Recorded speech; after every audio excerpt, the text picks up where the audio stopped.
మనం ప్రతిరోజూ రాత్రి నిద్రపోతాం, కానీ మనలో ఎంతమందికి తెలుసు మనం నిద్రపోతున్నప్పుడు మన మెదడు ఒక అద్భుతమైన సినిమాని ప్రదర్శిస్తుందని? అసలు ఈ కలలు ఎందుకు వస్తాయి? నిన్నటిదాకా మనకు తెలియని వ్యక్తులు, ఎప్పుడూ చూడని ప్రదేశాలు మన కళ్ల ముందుకు ఎలా వస్తాయి?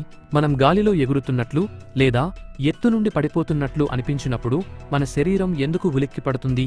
కలలు అనేవి కేవలం మన మెదడు సృష్టించే మాయాజాలమా, లేక రాబోయే భవిష్యత్తు గురించి మన అంతరాత్మ ఇస్తున్న సంకేతాలా? ప్రాచీన వేదాలు కలలను ఆత్మ ప్రయాణమని వర్ణిస్తే, ఆధునిక సైన్స్ వీటిని మెదడు క్లీనింగ్ ప్రాసెస్ అని పిలుస్తుంది. కాని నిజం ఎక్కడుంది? రామాయణంలో త్రిజటకన్న కల నుండి, రామానుజన్ గణిత సూత్రాల వరకు, ఐన్స్టీన్ కాల సిద్ధాంతం నుండి, నేటి న్యూరో సైన్స్ పరిశోధనల వరకు కలల వెనుక దాగియున్న అసలైన నిగూఢ రహస్యాలను ఈ వీడియోలో మనం తెలుసుకోబోతున్నాం. మీరు చూడబోయే ఈ ప్రయాణం మీ నిద్రను, మీ కలలను మరియు మీ జీవితాన్ని చూసే కోణాన్నే మార్చేయబోతోంది. సిద్ధంగా ఉండండి. కలల ప్రపంచపు అగాధంలోకి అడుగుపెడదాం. రండి. ఈ వీడియోని చివరి వరకు చూడండి. సైన్స్ మరియు వేదాల మధ్య ఉన్న అద్భుతమైన సంబంధాలు. మరి ఇంకెందుకు ఆలస్యం? Ladies and gentlemen, your attention please. This is Dr. Paspati Raj and welcome to my channel. మనం గాఢ నిద్రలో ఉన్నప్పుడు మన కళ్ల ముందు ఒక కొత్త ప్రపంచం ప్రత్యక్షమవుతుంది. అక్కడ సమయం, స్థలం అనే పరిమితులు ఉండవు. చనిపోయిన వారు కనిపిస్తారు. ఎగరలేని మనం ఆకాశంలో విహరిస్తాం. ఎప్పుడూ చూడని ప్రదేశాలను సందర్శిస్తాం.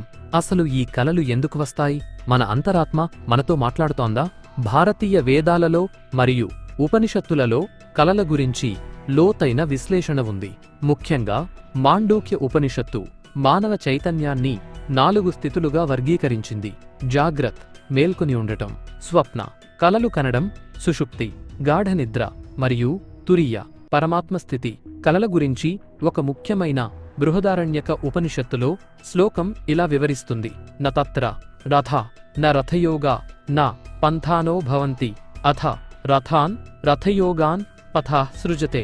అంటే స్వప్నలోకంలో నిజమైన రథాలు ఉండవు, గుర్రాలు ఉండవు, దారులు ఉండవు.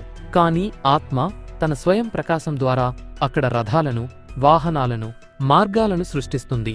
అంటే కళ అనేది మన మనస్సు సృష్టించుకునే ఒక సొంత ప్రపంచం. మన శాస్త్రాల ప్రకారం కలలు 5 రకాలుగా విభజించబడ్డాయి. దృష్టం, పగలు చూసిన విషయాలు రాత్రి కలలోకి రావడం; శృతం, విన్న విషయాలు కలలో కనిపించడం; అనుభూతం, మనం అనుభవించిన భావనలు పునరావృతం కావడం; ప్రార్థితం, మనం బలంగా కోరుకున్నవి కలలో నెరవేరడం; కల్పితం, ఊహాజనితమైనవి. పురాణాలు కలలను ఆత్మ ప్రయాణంగా చెబితే, ఆధునిక విజ్ఞాన శాస్త్రం దీన్ని మెదడు యొక్క పనితీరుగా భావిస్తుంది. శాస్త్రవేత్తల ప్రకారం మనం గాఢ నిద్రలోకి వెళ్ళినప్పుడు ర్యాపిడ్ ఐ మూవ్మెంట్ అనే దశ వస్తుంది. ఈ సమయంలో మెదడు చాలా చురుగ్గా ఉంటుంది, కానీ శరీరం విశ్రాంతిలో ఉంటుంది. ఈ దశలోనే మనకు స్పష్టమైన కలలు వస్తాయి. మెదడు తనలోని అనవసరమైన జ్ఞాపకాలను తొలగించి అవసరమైన వాటిని భద్రపరిచే ప్రక్రియ అంటే డేటా ప్రాసెసింగ్లో ఈ కలలు ఏర్పడతాయి. ప్రముఖ మనస్తత్వవేత్త సిగ్మండ్ ఫ్రాయిడ్ తన ది ఇంటర్ప్రిటేషన్ ఆఫ్ డ్రీమ్స్ పుస్తకంలో ఒక ఆసక్తికరమైన విషయాన్ని చెప్పారు. మన అణచివేయబడిన కోరికలు, భయాలు కలల రూపంలో బయటకు వస్తాయని ఆయన వాదించారు. మన నిగూఢ మనస్సు, అన్కాన్షియస్ మైండ్ మనకు చెప్పాలనుకునే సందేశాలే ఈ స్వప్నాలు. మన సంస్కృతిలో ఏ కల వస్తే ఏమవుతుందనే నమ్మకాలు బలంగా ఉన్నాయి. శుభ స్వప్నాలు: కలలో పచ్చని చెట్లు, పళ్ళు ఉన్న తోటలు, ఏనుగులు, తెల్లని గుర్రాలు లేదా దైవదర్శనం కలిగితే అది శుభసూచకమని పెద్దలు చెబుతారు. ఇది రాబోయే విజయానికి సంకేతం. అశుభ స్వప్నాలు: పడిపోతున్నట్లు, జుట్టు ఊడిపోతున్నట్లు లేదా ఎండిన చెట్లు కలలో కనిపిస్తే అది మానసిక ఆందోళనకు లేదా అనారోగ్యానికి సంకేతం కావచ్చు. ఉదాహరణ: రామాయణంలో త్రిజట అనే రాక్షసికి ఒక కల వస్తుంది. అందులో రావణుడు ఓడిపోయినట్లు, రాముడు విజయం సాధించినట్లు ఆమె చూస్తుంది. అది నిజమైంది. ఇలాంటి వాటిని ప్రవచనాత్మక స్వప్నాలు, ప్రొఫెటిక్ డ్రీమ్స్ అంటారు. మనం నిద్రపోతున్నప్పుడు మన శరీరం నిశ్చలంగా ఉన్నప్పటికీ మన మెదడు ఒక విద్యుత్ తుపానులా పనిచేస్తుంది. కలలు అనేవి కేవలం ఊహలు మాత్రమే కావు, అవి మన మెదడు చేసే ఒక క్లిష్టమైన క్లీనింగ్ ప్రాసెస్. ఆధునిక సైన్స్ ప్రకారం కలలు ప్రధానంగా ర్యాపిడ్ ఐ మూవ్మెంట్ దశలో వస్తాయి. ఈ సమయంలో మన మెదడులో లింబిక్ సిస్టమ్ చాలా చురుగ్గా ఉంటుంది. ఇది మన భావోద్వేగాలను నియంత్రించే భాగం. అదే సమయంలో తర్కాన్ని, లాజిక్ నియంత్రించే ప్రీఫ్రంటల్ కార్టెక్స్ విశ్రాంతి తీసుకుంటుంది. అందుకే కలలో ఏది జరిగినా మనం గాలిలో ఎగురుతున్నా లేదా వింత జంతువులను చూసినా అది మనకు నిజమే అనిపిస్తుంది. అక్కడ లాజిక్కి చోటు ఉండదు. ఆయుర్వేద శాస్త్రం ప్రకారం మన శరీరంలోని వాత, పిత్త, కఫ దోషాల అసమతుల్యత వల్ల రకరకాల కలలు వస్తాయి. వాతదోషం వీరికి ఎక్కువగా గాలిలో ఎగిరినట్లు, పడిపోతున్నట్లు లేదా ఎవరైనా తరుముతున్నట్లు కలలు వస్తాయి. పిత్తదోషం వీరికి మంటలు, సూర్యరశ్మి, రక్తం లేదా గొడవలకు సంబంధించిన కలలు వస్తాయి. కఫదోషం వీరికి నీరు, వర్షం, చెరువులు లేదా ప్రశాంతమైన ప్రదేశాలు కలలు కనిపిస్తాయి. ఈ విధంగా ఒక వ్యక్తికి వచ్చే కలలను బట్టి వారి శరీరంలో ఏ దోషం ఎక్కువగా ఉందో వైద్యులు అంచనా వేసేవారు. శాస్త్రవేత్తల అభిప్రాయం ప్రకారం మనం రోజంతా సేకరించిన సమాచారంలో ఏది అవసరమో, ఏది అనవసరమో మెదడు రాత్రిపూట నిర్ణయిస్తుంది. ఈ ప్రక్రియలో అనవసరమైన జ్ఞాపకాలు తొలగించబడతాయి. దీనినే సినాప్టిక్ ప్రూనింగ్ అంటారు. ఈ ప్రక్రియలో భాగంగానే పాత జ్ఞాపకాలు, కొత్త ఆలోచనలు కలిసి వింత వింత కలలుగా రూపాంతరం చెందుతాయి. మన ప్రాచీన ఋషులు కలలను కేవలం భౌతిక ప్రక్రియగా చూడలేదు. వారు దీన్ని జీవాత్మ యొక్క ప్రయాణంగా భావించారు. ప్రశ్నోపనిషత్తులో ఒక అద్భుతమైన వివరణ ఉంది. అత్రైష దేవః స్వప్నే మహిమానమనుభవతి యదృష్టం దృష్టమనుపశ్యతి శృతం శృతమేవార్థమనుశృణోతి. అంటే ఈ స్వప్న స్థితిలో జీవుడు, ఆత్మ తన సొంత మహిమను అనుభవిస్తాడు. పగలు చూసిన వాటిని మళ్లీ చూస్తాడు, విన్న వాటిని మళ్లీ వింటాడు. ఎక్కడో చూసిన ప్రదేశాలను, ఎప్పుడో అనుభవించిన సుఖదుఖాలను తిరిగి అనుభవిస్తాడు. అంటే మనస్సు ఒక సినిమా ప్రొజెక్టర్లాగా పనిచేస్తుంది. భారతీయ స్వప్నశాస్త్రం కలలను కాలం మరియు ప్రభావం ఆధారంగా విభజించింది. ప్రథమ యామము రాత్రి మొదటి జాములో వచ్చే కలలు 1 ఏడాదిలో నిజమవుతాయి. ద్వితీయ యామము 2వ జాములో వచ్చేవి 6 నెలల్లో నిజమవుతాయి. తృతీయ యామము 3వ జాములో వచ్చేవి 3 నెలల్లో ఫలితాన్ని ఇస్తాయి. బ్రాహ్మీ ముహూర్తం సూర్యోదయానికి ముందు వచ్చే కలలు వెంటనే లేదా 10 రోజుల్లో నిజమవుతాయని నమ్మకం. ప్రస్తుతం ప్రపంచవ్యాప్తంగా లూసిడ్ డ్రీమింగ్ మీద పరిశోధనలు జరుగుతున్నాయి. ఇది ఒక అద్భుతమైన స్థితి. ఇక్కడ మనకు కల వస్తోందని మనకు తెలుస్తుంది. అంటే కలలో ఉండి కూడా మనం మేల్కొని ఉన్నట్టే వ్యవహరించవచ్చు. దీనివల్ల మనం మన కలలను నియంత్రించవచ్చు. ప్రయోజనాలు: లూసిడ్ డ్రీమింగ్ ద్వారా మానసిక భయాలను, ఫోబియాస్ పోగొట్టుకోవచ్చు. ఉదాహరణకు, ఎత్తు అంటే భయం ఉన్నవారు కలలో కావాలని ఎత్తు నుండి దూకి ఆ భయాన్ని అధిగమించవచ్చు. ఇది ఒక రకమైన వర్చువల్ రియాలిటీ థెరపీ లాంటిది. చరిత్రలో కలల ద్వారా గొప్ప ఆవిష్కరణలు జరిగిన సందర్భాలు ఉన్నాయి. బెంజీన్ రింగ్ రసాయన శాస్త్రవేత్త ఆగస్ట్ కెకులేకు ఒక పాము తన తోకను తనే నోటితో పట్టుకున్నట్లు కలవచ్చింది. దాని ఆధారంగానే ఆయన బెంజీన్ అణువు యొక్క వృత్తాకార నిర్మాణాన్ని కనిపెట్టారు. శ్రీనివాస రామానుజన్ గొప్ప గణిత శాస్త్రవేత్త రామానుజన్ గారు తనకు నామగిరి తాయార్ దేవత కలలో కనిపించి క్లిష్టమైన గణిత సూత్రాలను, ఫార్ములాస్ చెప్పేవారని స్వయంగా పేర్కొన్నారు. చాలామందికి రాత్రిపూట భయంకరమైన కలలు వస్తుంటాయి. ఎవరో తరుముతున్నట్లు, ఎత్తు నుండి పడిపోతున్నట్లు లేదా ఊపిరి ఆడనట్లు అనిపిస్తుంది. సైన్స్ ప్రకారం దీనిని స్లీప్ పారాలిసిస్ లేదా నైట్ టెర్రర్స్ అని పిలుస్తారు. మనం తీవ్రమైన ఒత్తిడిలో ఉన్నప్పుడు లేదా ఏదైనా విచారకరమైన సంఘటన జరిగినప్పుడు మన మెదడులోని అమిగ్డాలా అనే భాగం అతిగా స్పందిస్తుంది. ఇది భయాన్ని నియంత్రించే కేంద్రం. పగలు మనం అణచివేసిన భయాలు రాత్రి నిద్రలో దృశ్య రూపంలో బయటకు వస్తాయి. ఉదాహరణకు, పరీక్షల భయమున్న విద్యార్థికి కలలో పెన్ను పనిచేయకపోవడం లేదా హాల్ టికెట్ మర్చిపోవడం వంటి కలలు రావడం సాధారణం. మన పెద్దలు పీడకలలు వస్తే వెంటనే లేచి కాళ్లు కడుక్కుని దైవ ప్రార్థన చేయమని చెబుతారు. దీని వెనుక ఉన్న శాస్త్రీయ కారణం ఏమిటంటే, చల్లని నీరు మన శరీర ఉష్ణోగ్రతను తగ్గించి మెదడును తిరిగి సాధారణ స్థితికి, రిలాక్సేషన్ స్టేట్ తెస్తుంది. గరుడ పురాణంలో కలల గురించి ఒక ప్రత్యేక అధ్యాయం ఉంది. ఇందులో ఏ వస్తువు కనిపిస్తే ఏ ఫలితం ఉంటుందో వివరంగా ఉంది. గజ వృషభ హర్మ్యాని పర్వతాగ్ర నగాని చ ఆరోహన్ స్వప్నలోకేషు ధనలాభం చ విందతి.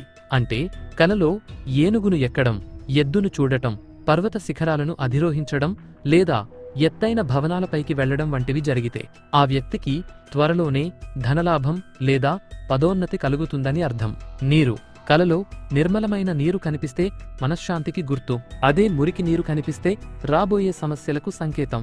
అగ్ని మంటలు కనిపిస్తే అది కోపానికి లేదా శరీరంలో ఉష్ణోగ్రత పెరిగిందనడానికి, జ్వరం వచ్చే సూచన, గుర్తు. మరణం. కలలో ఎవరైనా చనిపోయినట్లు కనిపిస్తే భయపడాల్సిన పనిలేదు.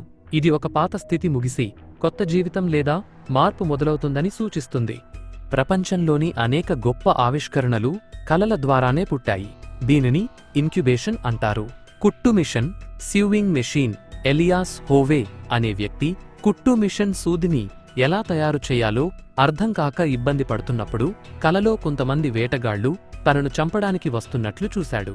వారి చేతిలో ఉన్న ఈటెలకు కొనభాగంలో రంధ్రముంది. ఆ కల నుండి ప్రేరణ పొంది సూదికి కొనవైపు రంధ్రం పెట్టాలనే ఆలోచన ఆయనకు వచ్చింది.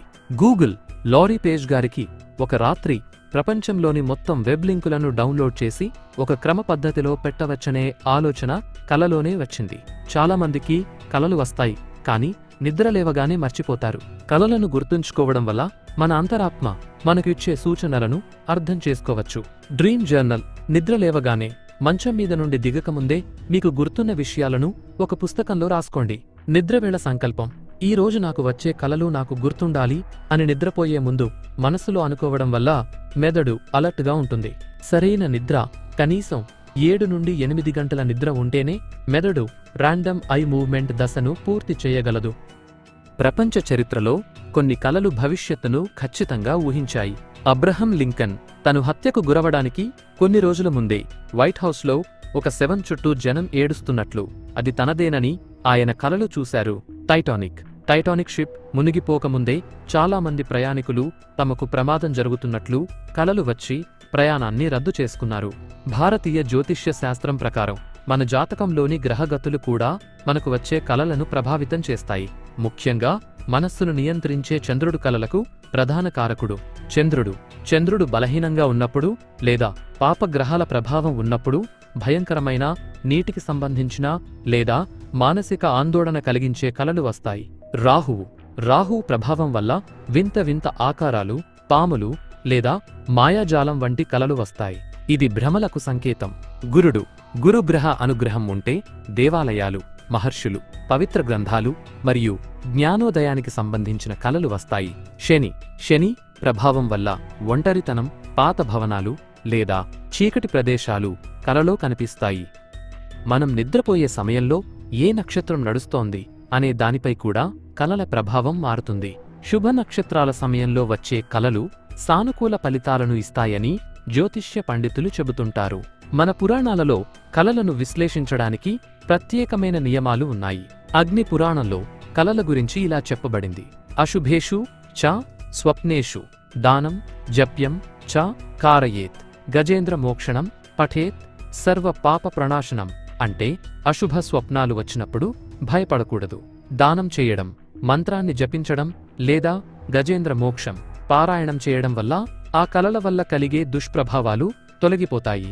ఇది కేవలం ఆధ్యాత్మిక నమ్మకం మాత్రమే కాదు, మనస్సును ప్రశాంతపరచడానికి చేసే ఒక మానసిక చికిత్స.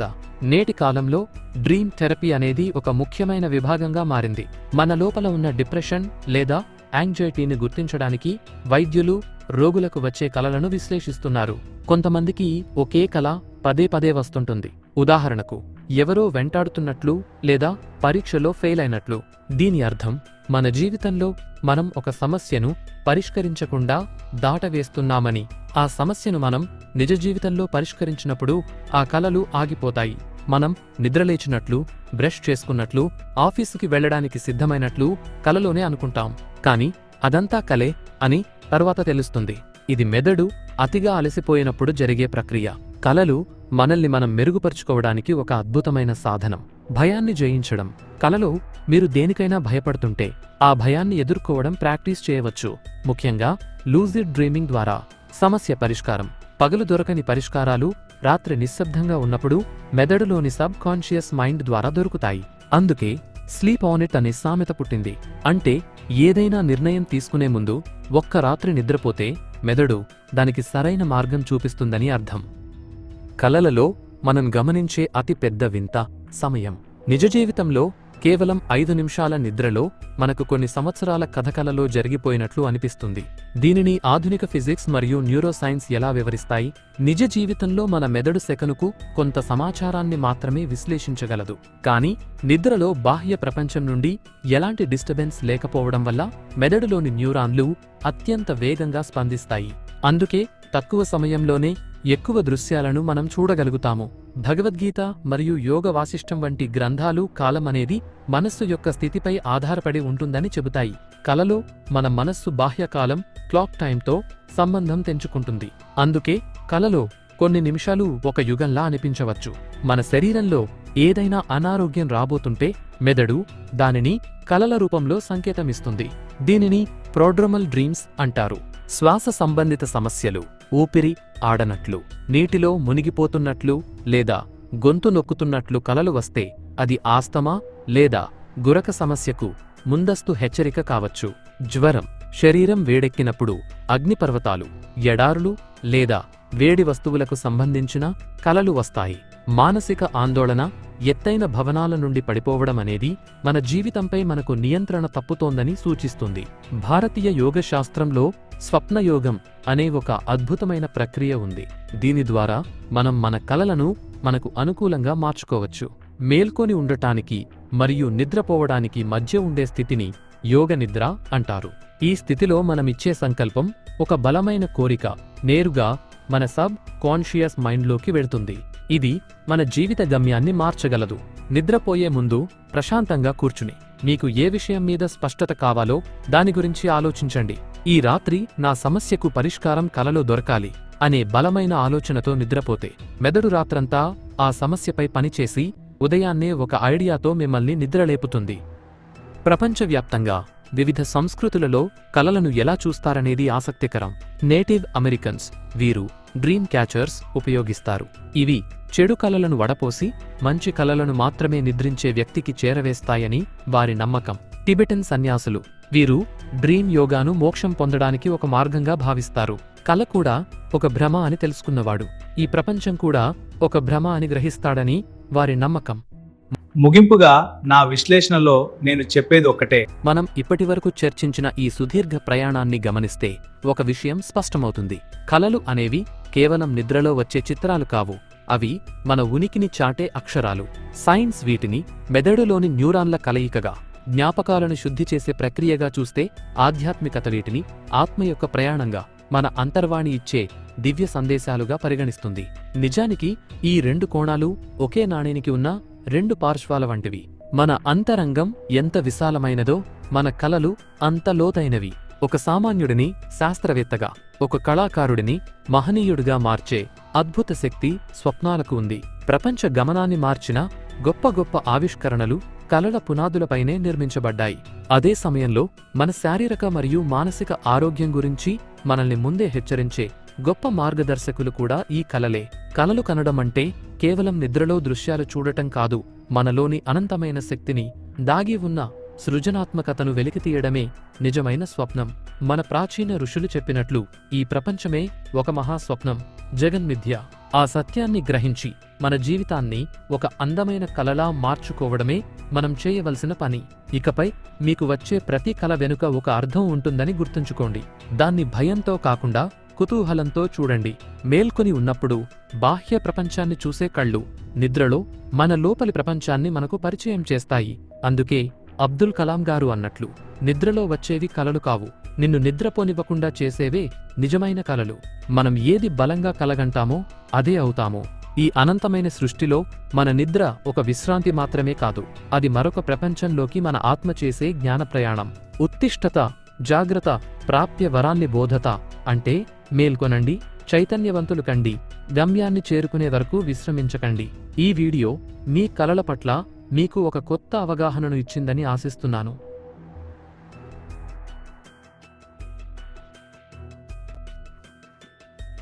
ఈ టాపిక్ మీద మీ అభిప్రాయాలను కింద కామెంట్స్ రూపంలో షేర్ చేసుకోండి. మీకు నా వీడియో అండ్ నా ఎక్స్ప్లనేషన్ నచ్చినట్లయితే ప్లీజ్ లైక్ అండ్ షేర్. రెగ్యులర్గా నా వీడియో అప్డేట్స్ కావాలనుకుంటే మాత్రం తప్పకుండా నా యూట్యూబ్ ఛానల్ని సబ్స్క్రైబ్ చేసుకోవడం మాత్రం మర్చిపోకండి. అలాగే పక్కన కనిపిస్తున్న గంట సింబల్ని నొక్కినట్లయితే నేను ఎప్పుడు నా కొత్త వీడియోని అప్లోడ్ చేసినా అది మీకు నోటిఫికేషన్ రూపంలో మీ మొబైల్కి వస్తుంది. Thanks for watching and thank you all.